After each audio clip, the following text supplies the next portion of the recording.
Hello everyone. In this video we shall discuss about the poem The Fountain by James Russell Lowell. Before moving on to the poem, let us first know about the poet.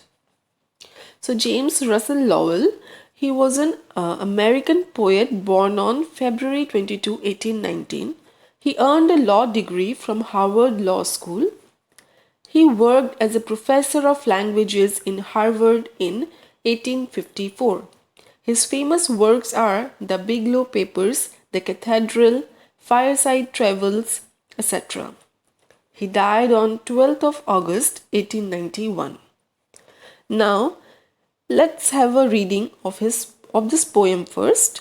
The poem is basically about the water fountain that keeps on flowing and changing.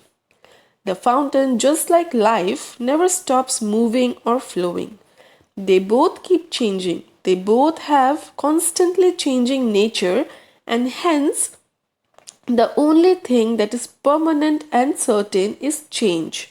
So now let us read the poem first. The Fountain by James Russell Lowell. Into the sunshine, full of the light, leaping and flashing, from morn till night. Into the moonlight, whiter than snow, waving so flower-like when the winds blow. Into the starlight, rushing in spray, happy at midnight, happy by day. Ever in motion, blithesome and cherry, still climbing heavenwards, never aweary. Glad of all weathers, still seeming best, upward or downward, motion thy rest. Full of a nature nothing can tame, changed every moment, ever the same. Ceaseless aspiring, ceaseless content, darkness or sunshine, thy element. Glorious fountain, let my heart be, fresh, changeful, constant upward, like thee. So now this was the poem, and now we will try to understand it stanza wise. Let us come to the first stanza. Into the sunshine, full of the light, leaping and flashing from morn till night. So in this stanza, the poet describes the water fountain as it appears in the daylight. He says that when the sun shines, the fountain gets filled with light. As we know, that water reflects light. So here, the water seems to sparkle while oozing out of the fountain all through the day till night. Now let us see the second stanza. Into the moonlight, whiter than snow, waving so flower-like when the winds blow. In this stanza, the fountain is described as it appears during night. The poet says that under the moonlight, the water of the fountain glows whiter than even snow.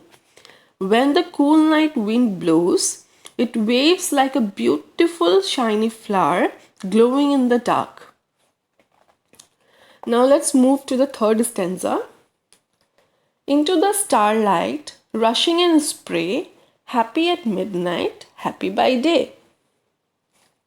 In this stanza, the poet describes how happily and beautifully the fountain keeps rushing in spray, which means how it flows continuously day in and day out.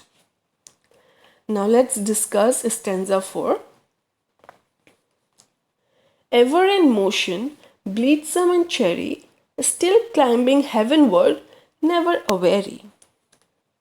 The poet now draws our attention, he tries to draw our attention to how the fountain stays happy and cheerful all the time. It never stops or gets tired. It never stops or gets tired of flowing heavenwards. And heavenwards means it means upwards, because it is believed that heaven is in the sky. So when it says that it flows heavenwards, it means it flows upwards.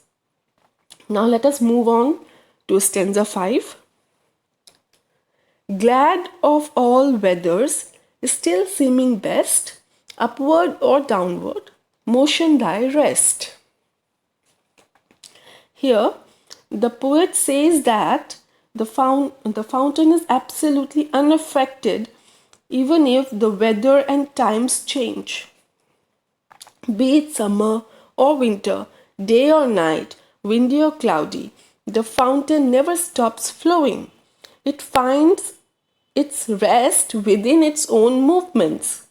So basically, it is implied that everything keeps on changing, but the fountain remains constant in its flow upwards.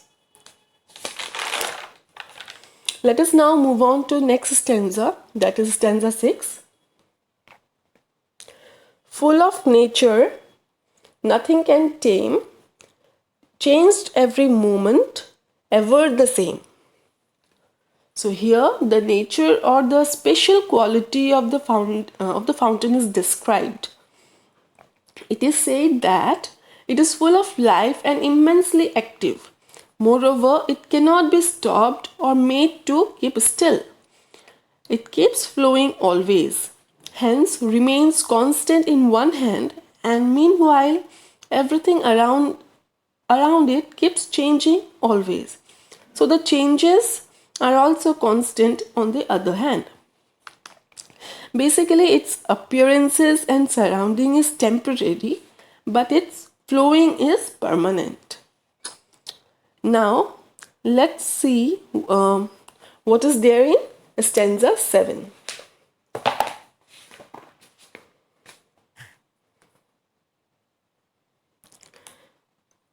Ceaseless aspiring, ceaseless content, darkness or sunshine, thy element.